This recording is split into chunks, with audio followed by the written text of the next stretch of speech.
ஒட்டகதெனியாவ பகுதியில் பாலியல் வன்புணர்விற்கு உட்படுத்தப்பட்டு கொலை செய்யப்பட்ட 5 வயது சிறுமிக்கு நியாயம் வேண்டி யாழ் மத்திய பஸ் நிலையத்தில் ஆர்ப்பாட்டம் ஒன்று முன்னெடுக்கப்பட்டது.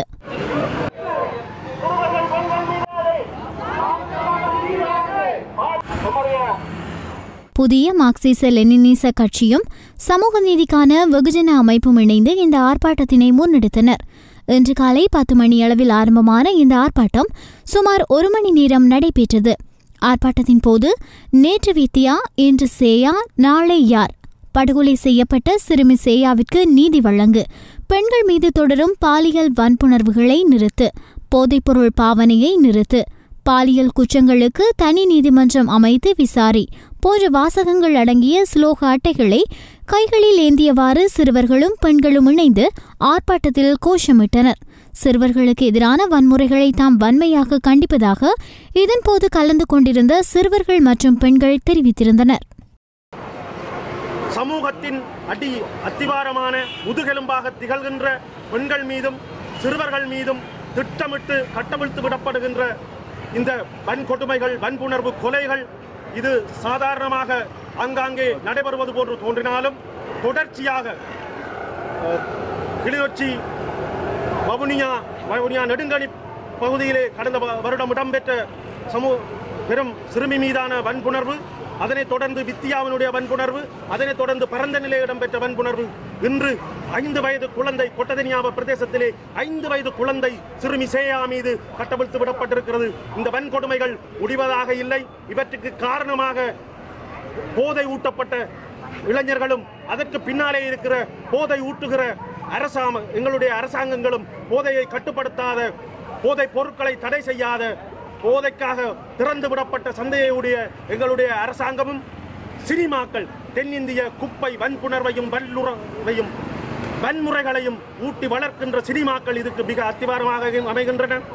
எல்லாம் வல்ல மக்கள் சக்தியாகிய நாம் ஒன்றிணைந்து இதற்கெதிரான விழிப்புணர்வை பெற வேண்டும். இன மத பேதமின்றி நாங்கள் அனைவரும் பெண்கள் சிறுவர்கள் மீதான பாலியல் வல்லுறவுக்கு எதிராக நாங்கள் ஒரு நீதியான ஒரு நியாயமான ஒரு மக்கள் மத்தியிலே ஒரு விழிப்புணர்வை ஏற்படுத்தக்கூடிய வகையிலே நாங்கள் ஒரு விழிப்புணர்வு கருத்தரங்களை வைக்க வேண்டும், போராட்டங்களை நடத்த வேண்டும். உண்மையிலே அதன் மூலமாகத்தான் உண்மையிலே ஒரு விழிப்புணர்வு இந்த மக்கள் மத்தியிலே கிடைக்கும். எதிர்காலத்திலே நாங்கள் இப்படியான செயற்பாடுகளை செய்வதன் மூலம் ஒரு சமூக மாற்றத்தை ஏற்படுத்த முடியும். இன்றைக்கு அரசாங்கம், பாதுகாப்பு தரப்பினர் போதைப் பொருள் பாவனையை உள்வாங்கி போதை பாவனையின் மூலமாக இன்றைக்கு இப்படியான அநீதிகளை செய்து வருகிறார்கள்.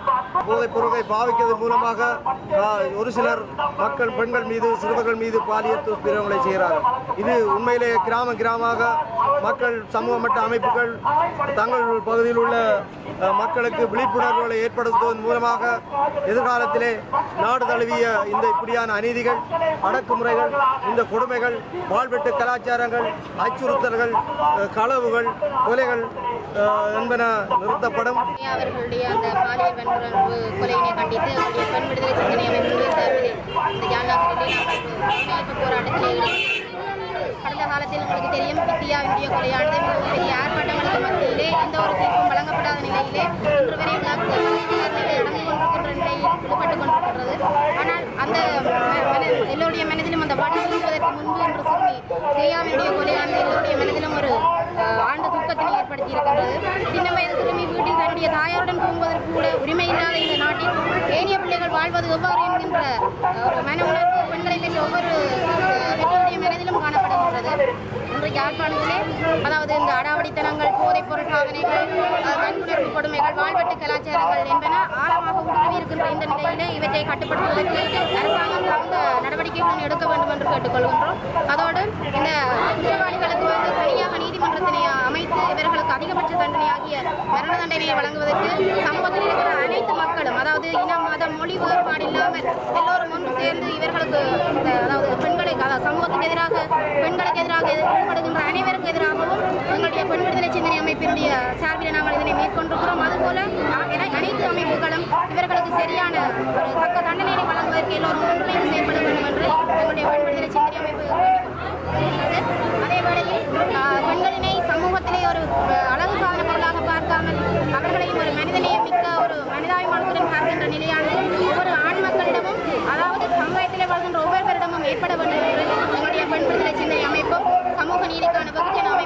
கேட்டுக்கொள்கிறேன்.